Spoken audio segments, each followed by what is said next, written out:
ರಾಮ ಮಂದಿರ ಹೋರಾಟದ ದಿಕ್ಕನ್ನೇ ಬದಲಿಸಿದ ಸಂತ ಶ್ರೇಷ್ಠರು. 28ನೇ ವಯಸ್ಸಿಗೆ ಅಯೋಧ್ಯೆ ಹೋರಾಟಕ್ಕೆ ಧುಮುಕಿದ್ದ ಶ್ರೀಗಳು. ರಾಮನ ಮಂದಿರ ಕನಸನ್ನೇ ಉಸಿರಾಗಿಸಿಕೊಂಡವರು. ಶ್ರೀಕೃಷ್ಣನ ಸನ್ನಿಧಿಯಿಂದ ರಾಮನ ಸನ್ನಿಧಿವರೆಗೆ ಜೈ ಶ್ರೀರಾಮ ಮಂತ್ರ ಮೊಳಗಿಸಿದ ಯತಿ. ಇದೇ ಈ ಹೊತ್ತಿನ ವಿಶೇಷ ರಾಮ ಮಂದಿರ ಹೋರಾಟದ ಹಾದಿ. ನಾನ್ ಶರ್ಮಿತಾ ಶೆಟ್ಟಿ.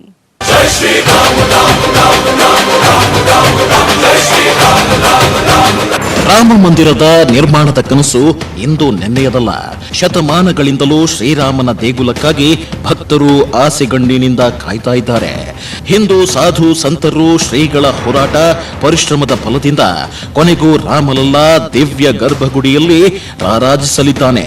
1885ರಲ್ಲಿ ಮೊಟ್ಟ ಮೊದಲ ಬಾರಿಗೆ ಮಹಂತ ರಘುವೀರ ದಾಸರು ರಾಮನ ಮಂದಿರ ಕಟ್ಟಲು ಅನುಮತಿ ಕೋರಿ ನ್ಯಾಯಾಲಯದ ಮೊರೆ ಹೋಗಿದ್ದು ಈಗ ಇತಿಹಾಸ. ರಾಮನ ಪುಣ್ಯ ಭೂಮಿಯಲ್ಲಿ ಅವನ ಮಂದಿರ ಆಗ್ಲೇಬೇಕು ಅಂತ ಪಣ ತೊಟ್ಟವರು ನಮ್ಮ ಕರ್ನಾಟಕದ ಯತಿಗಳು. ರಾಮ ಜನ್ಮಭೂಮಿ ವಿಚಾರದಲ್ಲಿ ಮುಂಚೂಣಿಯಲ್ಲಿದ್ದವರೇ ಈ ಸಂತರು.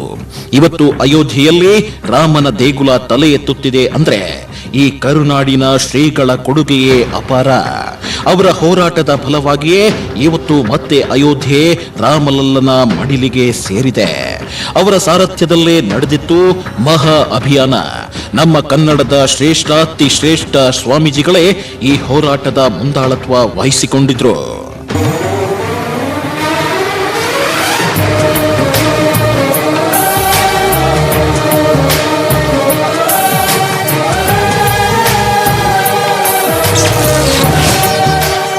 ರಾಮ ಮಂದಿರಕ್ಕೆ ಮುನ್ನುಡಿ ಬರೆದ ಪೇಜಾವರ ಶ್ರೀಗಳು. ಶತಮಾನಗಳಿಂದಲೂ ರಾಮ ಜನ್ಮಭೂಮಿ ವಿವಾದ ನಡೀತಾನೆ ಬಂದಿತ್ತು. ರಾಮನಿಗೆ ಒಂದು ದೇವಾಲಯವನ್ನ ಕಟ್ಟಿಸಲೇಬೇಕೆಂದು ಎಲ್ಲ ಸಾಧು ಸಂತರು ಹಿಂದೂ ಭಕ್ತರು ಪಣ ತೊಟ್ಟಿದ್ರು. ಆದರೆ ಈ ಮಹಾ ಅಭಿಯಾನಕ್ಕೆ ಪಣ ತೊಟ್ಟವರು, ಈ ಹೋರಾಟದ ದಿಕ್ಕನ್ನು ಬದಲಿಸಿದವರೇ ಉಡುಪಿ ಮಠದ ಬೃಂದಾವನಸ್ಥರಾದ ಪೇಜಾವರ ಶ್ರೀಗಳು. ಅಯೋಧ್ಯೆ ಹೋರಾಟದಲ್ಲಿ ಹಿಂದೂ ಸಮಾಜಕ್ಕೆ ಎಲ್ಲ ಸಂತರಿಗೆ ಮಾರ್ಗದರ್ಶಕರಾಗಿ ಮುಂದೆ ನಿಂತಿದ್ದೆ ವಿಶ್ವೇಶ ತೀರ್ಥ ಸ್ವಾಮೀಜಿ. ರಾಮ ಮಂದಿರದ ವಿಚಾರದಲ್ಲಿ ಪ್ರತಿ ಹಂತದಲ್ಲೂ ಮಾರ್ಗದರ್ಶನ ನೀಡ್ತಾ ಬಂದಿದ್ರು ಪೇಜಾವರ ಶ್ರೀಗಳು. ತಮ್ಮ ಜೀವನದ ಕೊನೆ ಉಸಿರಿರುವವರೆಗೂ ರಾಮ ಮಂದಿರದ ನಿರ್ಮಾಣಕ್ಕಾಗಿ ಹೋರಾಡಿದ್ರು ಪೇಜಾವರ ಶ್ರೀಗಳು. ಅಯೋಧ್ಯ ರಾಮ ಮಂದಿರದ ಹೋರಾಟದ ಉಸಿರಾಗಿದ್ದವರು ಪೇಜಾವರ ಶ್ರೀಗಳು. ದೇಶದ ಎಲ್ಲ ಸಂತರಿಗೆ ಕರೆ ನೀಡಿ ಉಡುಪಿಯಿಂದಲೇ ಹೋರಾಟಕ್ಕೆ ಚಾಲನೆ ನೀಡಿದ್ದ ಶ್ರೇಷ್ಠ ಯತಿ ಪೂಜ್ಯರೇ ವಿಶ್ವೇಶ ತೀರ್ಥ ಸ್ವಾಮೀಜಿಗಳು.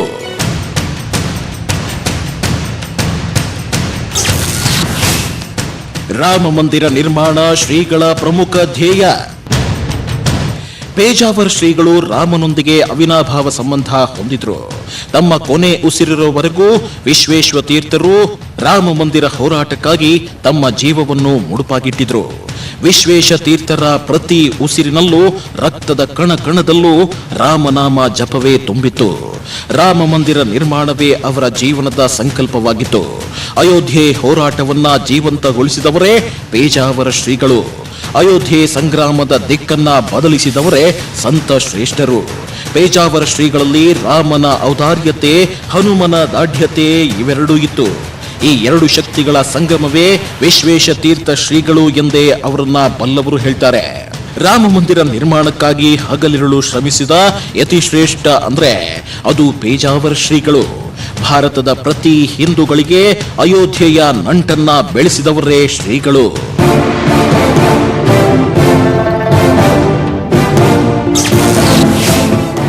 1959ಕ್ಕೆ ಅಯೋಧ್ಯೆ ಹೋರಾಟಕ್ಕೆ ಮುನ್ನುಡಿ ಬರೆದ ಯತಿ. 28ನೇ ವಯಸ್ಸಿಗೆ ಹೋರಾಟಕ್ಕಿಳಿದ ಶ್ರೀಗಳು. 1959ರಲ್ಲಿ ಬಾಬ್ರಿ ಮಸೀದಿಯಲ್ಲಿ ಶ್ರೀರಾಮನ ಮೂರ್ತಿ ಪತ್ತೆಯಾಗಿತ್ತು. ಆಗ ನಿರ್ಮೋಹಿ ಅಖಾಡ ವಿವಾದಿತ ಜಾಗ ಶ್ರೀರಾಮನಿಗೆ ಸೇರಿತು ಅಂತ ಕೋರ್ಟ್ನಲ್ಲಿ ಅರ್ಜಿ ಹಾಕಿದ್ರು. ಆ ಸಮಯದಲ್ಲಿ ಅಯೋಧ್ಯೆ ರಾಮನದ್ದೇ ಜನ್ಮಭೂಮಿ ಎಂಬ ಕೂಗು ಹೆಚ್ಚಾಗಿ ಕೇಳಿ ಬರ್ತಿತ್ತು. ಅದೇ ಸಮಯದಲ್ಲಿ ಮೊಟ್ಟ ಮೊದಲ ಬಾರಿಗೆ ಅಯೋಧ್ಯೆ ಹೋರಾಟದ ಅಖಾಡಕ್ಕೆ ಕಾಲಿಟ್ಟಿದ್ರು ವಿಶ್ವೇಶ ತೀರ್ಥರು. ಆಗ ಶ್ರೀಗಳಿಗೆ 28 ವರ್ಷ ವಯಸ್ಸು. ಅಂದಿನಿಂದ ಸತತ 60 ವರ್ಷಗಳ ಕಾಲ ಎಡಬಿಡದೆ ನಿರಂತರವಾಗಿ ರಾಮ ಮಂದಿರ ನಿರ್ಮಾಣಕ್ಕಾಗಿ ಹೋರಾಡಿದ್ರು ಪೇಜಾವರ ಶ್ರೀಗಳು.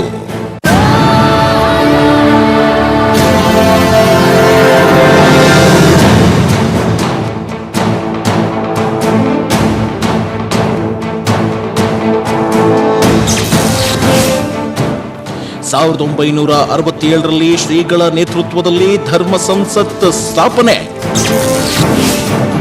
ಕೃಷ್ಣನ ಸನ್ನಿಧಿಯಲ್ಲಿ ರಾಮ ಸನ್ನಿಧಿಗೆ ಮುನ್ನುಡಿ.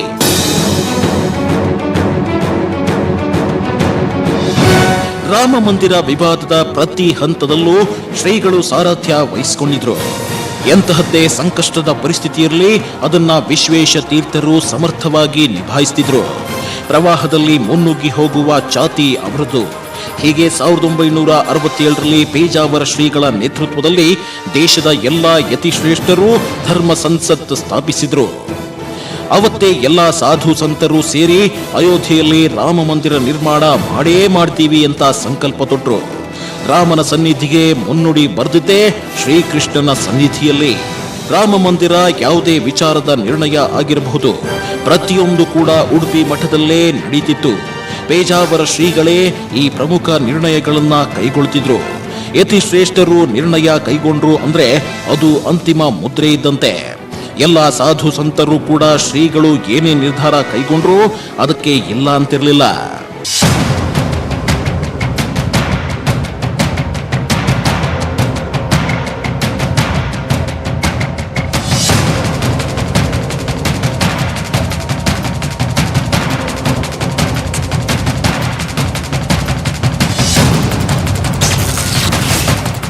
ಸಾವಿರದ 1976ರಲ್ಲಿ ತಲಾಖೋಲೋಗೆ ಕರೆ ಕೊಟ್ಟಿದ್ದ ಶ್ರೀಗಳು ಹೋರಾಟದ ದಿಕ್ಕನ್ನೇ ಬದಲಿಸಿದ ಮಹಾಸಂತ. ಅಯೋಧ್ಯೆ ಹೋರಾಟ ಭಾರತದ ಕಣಕಣದಲ್ಲೂ ಚೈತನ್ಯ ಪಡೆದಿದ್ದೆ ಪೇಜಾವರ ಶ್ರೀಗಳಿಂದ. 1976ರಲ್ಲಿ ಮತ್ತೆ ಉಡುಪಿಯಲ್ಲಿ ದೇಶದ ಎಲ್ಲಾ ಶ್ರೀಗಳು ಸಾಧು ಸಂತರು ಸೇರ್ಕೊಂಡ್ರು. ಆಗ ಮತ್ತೊಂದು ಧರ್ಮ ಸಂಸತ್ತು ನಡೆಯಿತು. ಆಗ್ಲೇ ನೋಡಿ, ವಿಶೇಷ ತೀರ್ಥರು ರಾಮ ಮಂದಿರದ ಹೋರಾಟದ ದಿಕ್ಕನ್ನೇ ಬದಲಿಸಿದ್ರು. ಇಲ್ಲಿವರೆಗೂ ಶ್ರೀರಾಮನಂತೆ ಶಾಂತಚಿತ್ತನಾಗಿದ್ದವರು ಉಗ್ರ ನರಸಿಂಹ ರೂಪ ತಾಳಿದ್ರು. ಹೋರಾಟದ ಕಿಚ್ಚನ್ನ ಹೊತ್ತಿಸಿದ್ರು. ಅಲ್ಲಿವರೆಗೂ ಶಾಂತವಾಗಿ ನಡೆಯುತ್ತಿದ್ದ ಹೋರಾಟ 1976ರಲ್ಲಿ ಉಗ್ರ ಸ್ವರೂಪ ಪಡೆದುಕೊಳ್ತು.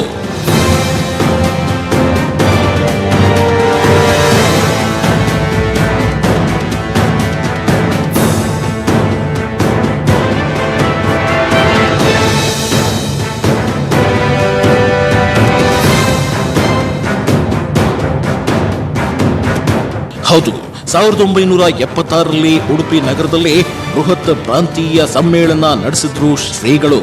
ಬೃಹತ್ ಸಂತ ಸಮ್ಮೇಳನ ನಡೆಸಿ ಅಯೋಧ್ಯೆಯಲ್ಲಿ ತಲಾಖೋಲೋ ತಲಾ ತೋಡೋ ಅನ್ನೋ ಎಚ್ಚರಿಕೆ ಕರೆಯನ್ನ ಪೇಜಾವರ ಶ್ರೀಗಳು ಕೊಟ್ಟಿದ್ರು. ನೀವು ಬೀಗ ತೆಗೆಯದಿದ್ರೆ ನಾವೇ ಬೀಗ ಹೊಡಿತೀವಿ ಅಂತ ಕರೆ ಕೊಟ್ಟಿದ್ರು ಶ್ರೀಗಳು. ಇದಕ್ಕೆ ಮಣಿತ ಸರ್ಕಾರ ಅಯೋಧ್ಯೆಗೆ ಹಾಕಿದ್ದ ಬೀಗವನ್ನ ತೆಗೆದು ಶ್ರೀಗಳ ಧ್ವನಿಗೆ ತಲೆಬಾಗಿತ್ತು.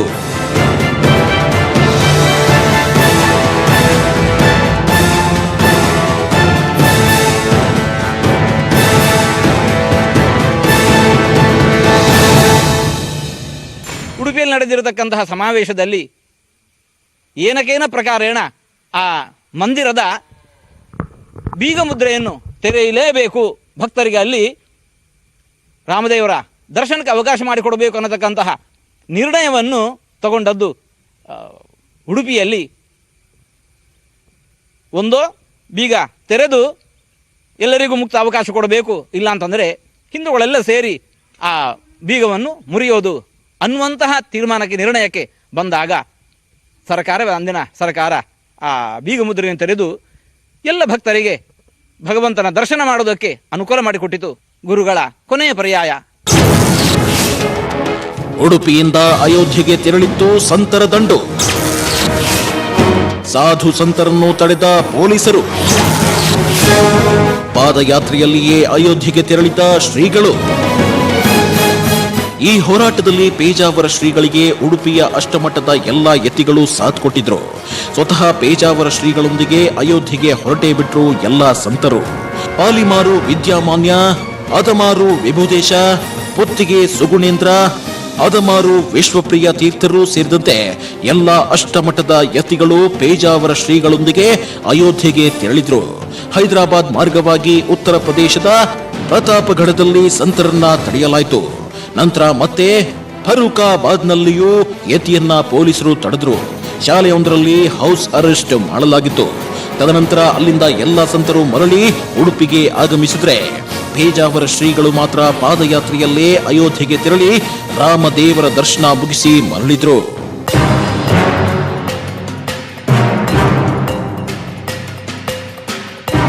ಆದ್ರೆ ಪೇಜಾವರ ಶ್ರೀಗಳು ಇಷ್ಟಕ್ಕೆ ಸುಮ್ಮನೆ ಕುಳಿತಿರಲಿಲ್ಲ.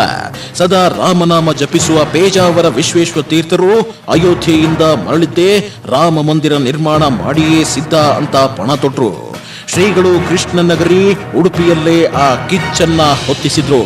ಅದರ ಫಲವೇ ಈಗ ಭವ್ಯವಾಗಿ ರಾಮ ಮಂದಿರ ತಲೆ ಎತ್ತು ನಿಲ್ಲಲಿದೆ.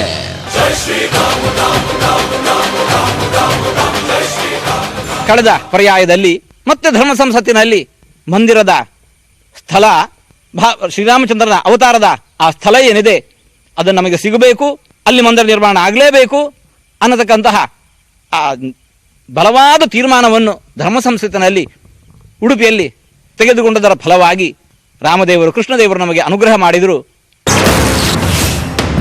ಸಂತ ಜೀವನದ ದೊಡ್ಡ ಭಾಗವಾಗಿದ್ದ ಅಯೋಧ್ಯೆ ಹೋರಾಟ. ಹೌದು, ನಡೆದಾಡುವ ದೇವರೆಂದೇ ಕರೆಯಲ್ಪಡುವ ಪೇಜಾವರ ಶ್ರೀಗಳು ಒಂದು ದಿನವೂ ವಿಶ್ರಾಂತಿ ಪಡೆದವರಲ್ಲ.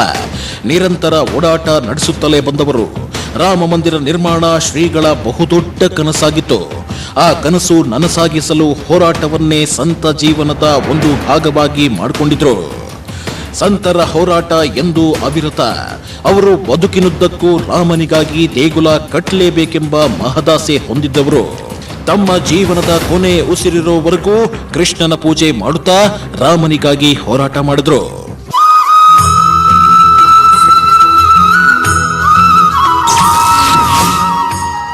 ಸಾವಿರದ 992ರಲ್ಲಿ ರಾಮನಿಗೆ ಶೆಡ್ ನಿರ್ಮಿಸಿದ್ದ ವಿಶ್ವೇಶ ತೀರ್ಥರು. ಅಯೋಧ್ಯೆಯಲ್ಲಿ ಹಲವು ದಶಕಗಳ ಕಾಲ ರಾಮ ಮಂದಿರ ನಿರ್ಮಾಣಕ್ಕಾಗಿ ನಡೆದಿರೋ ಹೋರಾಟ ಅಷ್ಟಿಷ್ಟಲ್ಲ. ರಾಮ ಮಂದಿರ ನಿರ್ಮಾಣ ಮಾಡಲೇಬೇಕೆಂದು ಸಹಸ್ರ ಸಂಖ್ಯೆಯಲ್ಲಿ ಹಿಂದೂ ಕರಸೇವಕರು 1992ರಲ್ಲಿ ಬಾಬ್ರಿ ಮಸೀದಿ ಧ್ವಂಸ ಮಾಡಿದ್ರು. ಈ ಉಗ್ರ ಹೋರಾಟದ ನಂತರ ಬಾಬ್ರಿ ಮಸೀದಿ ಧ್ವಂಸ ಆದ ಸ್ಥಳದಲ್ಲಿಯೇ ರಾಮನ ಮೂರ್ತಿಯನ್ನ ತಾತ್ಕಾಲಿಕ ಶೆಡ್ನಲ್ಲಿ ಸ್ಥಾಪಿಸಲಾಯಿತು. ಆಗ ದೇಶದ ಎಲ್ಲ ಸಾಧು ಸಂತರುಗಳು, ಯತಿವರ್ಯರು, ಪೇಜಾವರ ಶ್ರೀಗಳೇ ಶ್ರೀರಾಮನ ಮೂರ್ತಿಯನ್ನ ಪ್ರತಿಷ್ಠಾಪನೆ ಮಾಡಬೇಕೆಂದು ಒಕ್ಕೊರಲಿನ ಧ್ವನಿಯಿಂದ ಹೇಳಿದರು. ಎಲ್ಲರ ತೀರ್ಮಾನದಂತೆ ಶ್ರೀರಾಮನ ಮೂರ್ತಿಯನ್ನ ಶೆಡ್ನಲ್ಲಿ ನಿರ್ಮಾಣ ಮಾಡಿದ್ದೇ ಹಿರಿಯ ಯತಿ ವಿಶ್ವೇಶ ತೀರ್ಥ ಶ್ರೀಪಾದರು.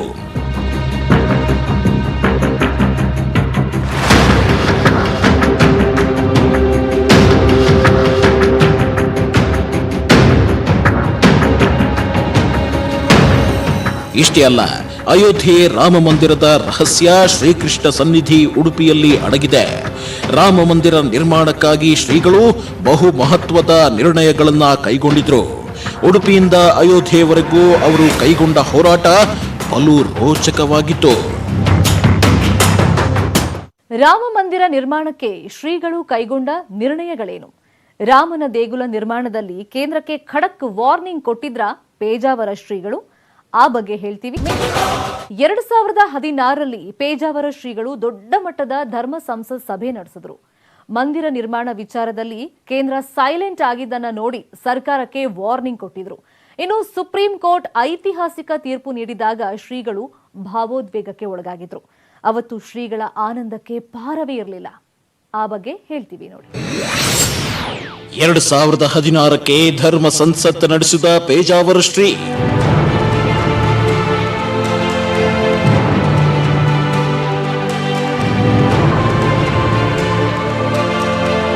ರಾಮ ಮಂದಿರ ವಿಚಾರದಲ್ಲಿ ಸುಮ್ಮನೆ ಕುಳಿತುಕೊಳ್ಳದ ಶ್ರೀಗಳು 2016-18ರ ವೇಳೆಗೆ ಉಡುಪಿ ನಗರದಲ್ಲಿ ದೊಡ್ಡ ಮಟ್ಟದ ಧರ್ಮ ಸಂಸತ್ ನಡೆಸಿದ್ರು. ಈ ಧರ್ಮ ಸಂಸತ್ನಲ್ಲಿ ಎಲ್ಲ ರಾಜಕೀಯ ಮುಖಂಡರು, ರಾಜ್ಯದ ಎಲ್ಲ ಹಿಂದೂ ಮುಖಂಡರು, ಸಹಸ್ರ ಸಂಖ್ಯೆಯ ಸಾಧು ಸಂತರು, ಅಗೋರಿ ಬಾಬಾಗಳು ಎಲ್ಲರಿಗೂ ವೇದಿಕೆ ಕಲ್ಪಿಸಲಾಗಿತ್ತು. ಅಯೋಧ್ಯೆಯಲ್ಲಿರುವ ರಾಮ ಜನ್ಮಭೂಮಿ ಹಿಂದೂಗಳದ್ದು, ಅಲ್ಲಿ ರಾಮ ಮಂದಿರ ನಿರ್ಮಾಣ ಕಾರ್ಯ ನಡೆಯಲೇಬೇಕೆಂದು ಆಗ್ರಹಿಸಿದ್ರು. ಇದಕ್ಕೆ ಎಲ್ಲ ಸಾಧು ಸಂತರು ಒಕ್ಕೊರಲ ಧ್ವನಿಗೂಡಿಸಿದ್ರು.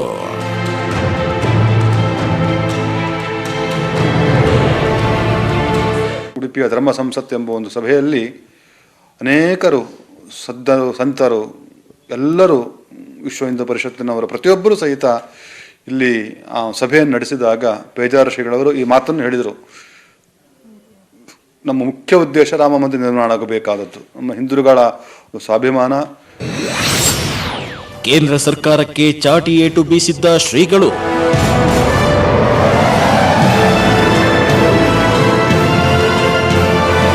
ಪೇಜಾವರ ಶ್ರೀಗಳ ಹೋರಾಟ ಸಮ್ಮೇಳನದ ನಂತರವೂ ನಿಲ್ಲಿಲ್ಲ. ಅಯೋಧ್ಯೆ ವಿವಾದ ನ್ಯಾಯಾಲಯದ ಅಂಗಳದಲ್ಲಿದ್ದಾಗಲೂ ಪೇಜಾವರ ಶ್ರೀಗಳು ಧ್ವನಿ ಎತ್ತುತ್ತಿದ್ರು. ಕೇಂದ್ರ ಸರ್ಕಾರಕ್ಕೂ ಆಗಾಗ ಚಾಟಿ ಏಟು ಬೀಸ್ತಿದ್ದ ಶ್ರೀಗಳು ಖಡಕ್ ವಾರ್ನಿಂಗ್ ಕೂಡ ಕೊಟ್ಟಿದ್ರು. ಪ್ರಧಾನಿ ಮೋದಿ ಸೇರಿದಂತೆ ಎಲ್ಲ ರಾಜಕೀಯ ನಾಯಕರುಗಳು ಅಯೋಧ್ಯೆ ವಿಚಾರದಲ್ಲಿ ಮೌನವಾಗಿರುವುದನ್ನ ಕಂಡ ಶ್ರೀಗಳು ಬೇಸರಗೊಂಡಿದ್ರು. ನ್ಯಾಯಾಲಯದಿಂದ ರಾಮ ಜನ್ಮಭೂಮಿಗೆ ನ್ಯಾಯ ಕಷ್ಟ ಎಂದು ಅರಿತ ಪೇಜಾವರ ಶ್ರೀಗಳು ಸುಪ್ರೀಂ ಕೋರ್ಟ್ ಹೊರಗೆ ಬಗೆಹರಿಸಬೇಕು ಅಂತ ಕೇಂದ್ರ ಸರ್ಕಾರಕ್ಕೆ ಕರೆ ನೀಡಿದ್ರು. ಶ್ರೀಗಳ ಅಚಲ ನಿರ್ಧಾರಕ್ಕೆ ಮಣಿದ ಪ್ರಧಾನಿ ಮೋದಿಗೆ ಸ್ವತಃ ವಿಡಿಯೋ ಕಾಲ್ ಮಾಡಿ ಪೇಜಾವರ ಶ್ರೀಗಳಿಗೆ ರಾಮ ಮಂದಿರ ನಿರ್ಮಾಣ ಮಾಡುವ ಭರವಸೆ ಕೊಟ್ಟರು. ಸುಗ್ರೀವಾಜ್ಞೆ ಮೂಲಕ ಈ ಸಮಸ್ಯೆಯನ್ನ ಬಗೆಹರಿಸಬೇಕು ಅಂತ ಪೇಜಾವರ ಶ್ರೀಗಳು ಉಡುಪಿಯಿಂದಲೇ ಪ್ರಧಾನಿ ಮೋದಿಗೆ ಒತ್ತಡ ಹಾಕಿದ್ರು.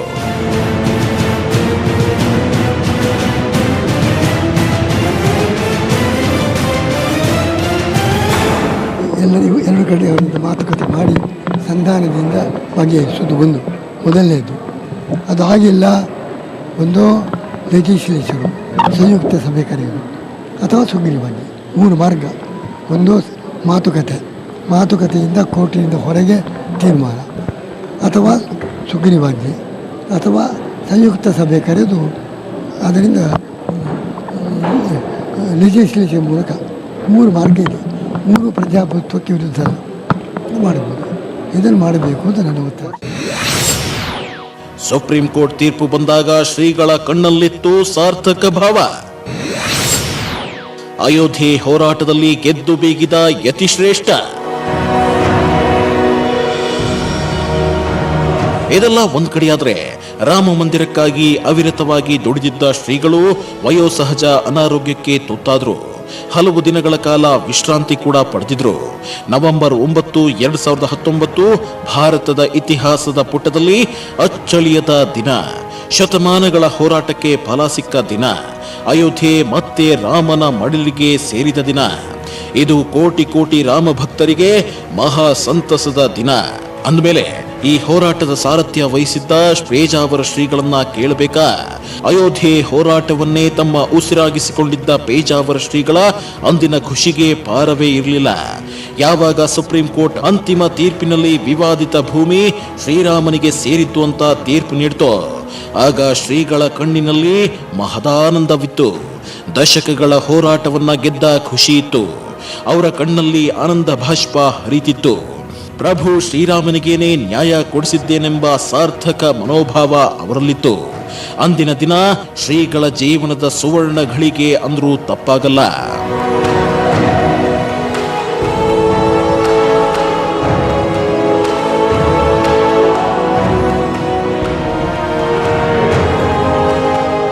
ಕೃಷ್ಣನನ್ನ ಪೂಜಿಸುತ್ತಾ ಧ್ಯಾನಿಸುತ್ತಾ ಶ್ರೀರಾಮನನ್ನೇ ಉಸಿರಾಗಿಸಿಕೊಂಡಿದ್ದರು ಪೇಜಾವರ ಶ್ರೀಗಳು. ಶ್ರೀಗಳ ಜೀವನದ ಪ್ರಮುಖ ಘಟ್ಟಗಳಲ್ಲಿ ರಾಮ ಸಾಕ್ಷಿಯಾಗಿರ್ತಿದ್ದ. ಅದು ದೀಕ್ಷೆ ತೆಗೆದುಕೊಳ್ಳುವ ಸಮಯ, ವಿದ್ಯಾಭ್ಯಾಸ ಆಗಿರಬಹುದು, ಹಾಗೆ ರಾಮ ಸೇತು ಆಂದೋಲನ, ರಾಮ ಜನ್ಮಭೂಮಿ ಆಂದೋಲನವೇ ಆಗಿರಬಹುದು. ಅವರ ಜೀವನ ಪೂರ್ತಿ ಶ್ರೀರಾಮ ಅಗೋಚರವಾಗಿ ಅವರೊಂದಿಗಿದ್ದ. ಅಯೋಧ್ಯೆ ತೀರ್ಪನ್ನ ಶ್ರೀಗಳು ಕಣ್ತುಂಬಿಸಿಕೊಂಡ್ರು. ಆದರೆ ಶ್ರೀರಾಮನ ಭವ್ಯವಾದ ಮಂದಿರವನ್ನ ಕಣ್ತುಂಬಿಕೊಳ್ಳೋದಕ್ಕೆ ಆ ಹೋರಾಟದ ಸಾರಥ್ಯ ವಹಿಸಿಕೊಂಡಿದ್ದ ಶ್ರೀಗಳು ಈಗಿಲ್ಲ ಅನ್ನೋ ನೋವು ಸಮಸ್ತ ಹಿಂದೂಗಳಲ್ಲಿದೆ. ಆದರೆ ರಾಮ ಮಂದಿರಕ್ಕಾಗಿ ಅವರ ಹೋರಾಟ, ಸಂಘರ್ಷ, ಅವರ ಅಚಲ ಶ್ರದ್ಧೆ, ಶ್ರಮ ಎಲ್ಲವೂ ಅವಿಸ್ಮರಣೀಯ. ರಾಮ ಮಂದಿರ ನಿರ್ಮಾಣದಲ್ಲಿ ಮಧ್ಯಸ್ಥಿಕೆ ವಹಿಸಿಕೊಂಡ ಮತ್ತೊಬ್ಬ ಕರುನಾಡ ಗುರೂಜಿ ಯಾರು? ರಾಮ ಜನ್ಮಭೂಮಿಯ ವಿವಾದಕ್ಕೆ ಯಾವ ರೀತಿ ಸಂಧಾನ ನಡೆಸಿದ್ರು? ಅದು ಸಫಲ ಆಗಿತ್ತಾ? ಆ ಬಗ್ಗೆ ಹೇಳ್ತೀವಿ ಒಂದು ಬ್ರೇಕ್ ಆದ್ಮೇಲೆ.